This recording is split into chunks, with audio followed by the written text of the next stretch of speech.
Iran goes into turmoil after reports from outside Tehran indicated that Massoud Pezeskin had sent a resignation letter to the Supreme Leader's office, claiming that his government had been undermined by hardline factions linked to the Revolutionary Guard.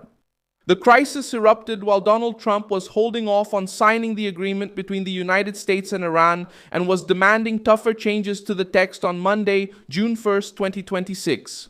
In Washington, Trump refused to grant financial relief to Tehran without clear guarantees regarding the nuclear program and the passage through the Strait of Hormuz.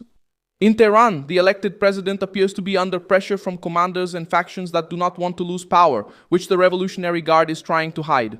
Why did Trump block the deal at the decisive moment? How will the Iranian regime explain to the president who says he was sidelined? I'll tell you all about it in a moment. If you like this kind of straightforward and no-nonsense content, consider subscribing because we have videos like this every day.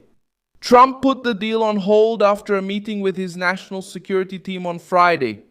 The draft had already been negotiated by representatives from both sides, but it went back for review because the White House wants stronger language regarding Iran's nuclear commitments. The central demand is simple. Tehran cannot use the truce to make money, get sanctions relief, and still keep room to continue its nuclear project. The change struck at the heart of the Iranian plan. The Revolutionary Guard built its power precisely by controlling security, borders, allied militias, ports, routes, and strategic sectors of the economy. When diplomacy threatens to interfere with that power, the commanders try to hit the brakes. It was in this environment that the report emerged that Pezeskin had sent his resignation letter. According to the information that circulated in the international press, he reportedly complained that key decisions were being made without the involvement of the civilian government, creating space for hard-aligned factions within the Revolutionary Guard. Massoud Pezeskin formally assumed the presidency of Iran on July 28, 2024, after winning the early election called following the death of Ebrahim Raisi. He is a cardiologist, former health minister, and a politician seen as a moderate within the Iranian system. As president, he tries to advocate for more dialogue with other countries, some social openness, and economic recovery, but his power is limited because the most important decisions in Iran are made by the supreme leader. An Iranian official denied the resignation, but the denial does not undo the political damage. The crisis didn't start only in Tehran. It grew because Trump pressed the most sensitive point: money in exchange for a promise. The White House doesn't want to repeat the mistake of releasing billions and then finding out that the regime used the breathing room to reorganize its military machine. In recent days, American forces have shot down Iranian drones that threatened a commercial vessel near the region. This kind of provocation reinforced Washington's view. Iran negotiates at the table, but tests limits at sea. The Revolutionary Guard knows this area is key. Opening the Strait of Hormuz without blackmail removes a pressure tool from the military wing.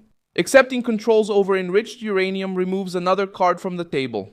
Entering nuclear negotiations with stronger inspections reduces the gray area that the regime has used for years to seek relief from abroad while maintaining the regional threat. That's why Pezeskin appears to be under pressure. He needs to show the Iranian people that he can improve the economy.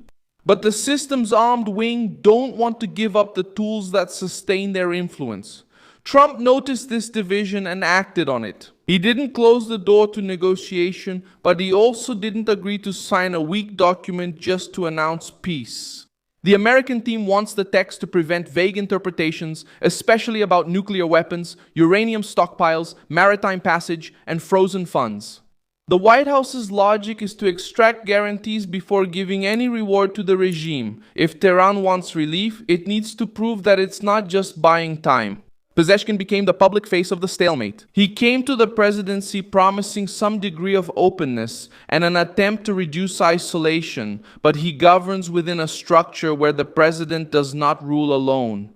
The real power lies with the supreme leader, the Revolutionary Guard, the religious apparatus, and the security services.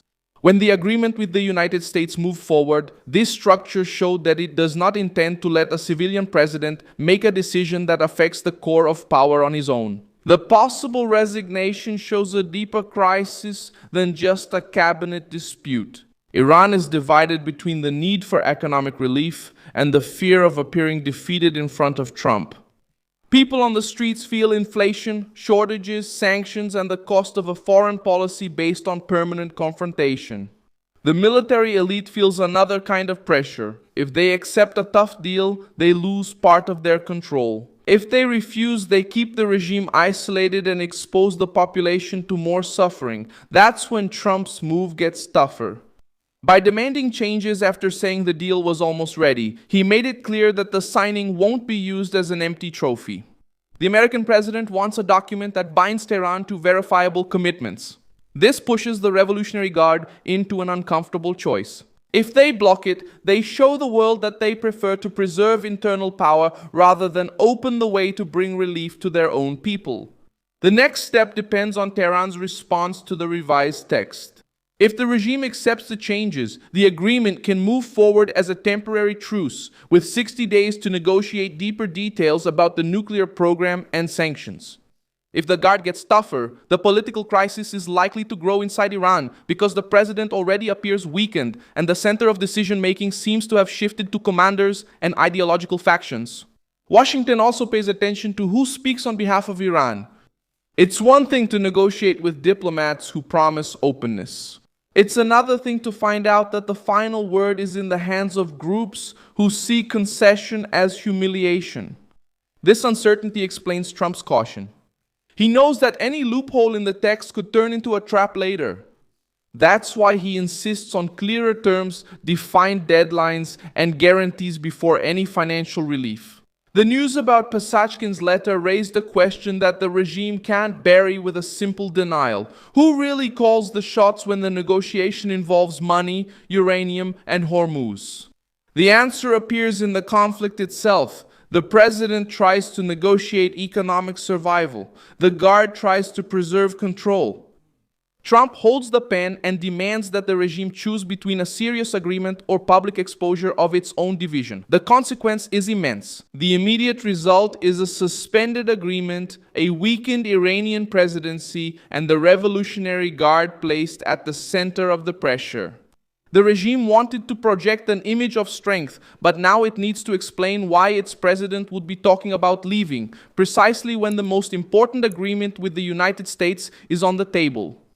Tehran's next response won't just decide a truce, it will show whether Iran still has a civilian government capable of negotiating, or if the hardline faction has completely taken the wheel. I'm Milson Alves, Global International Affairs Specialist, and my purpose is to keep you well informed with the truth every day. The news links are in the video description. Like this video, subscribe to the channel, and at the end, check out the comments so you can be even more engaged with the Milson Alves community.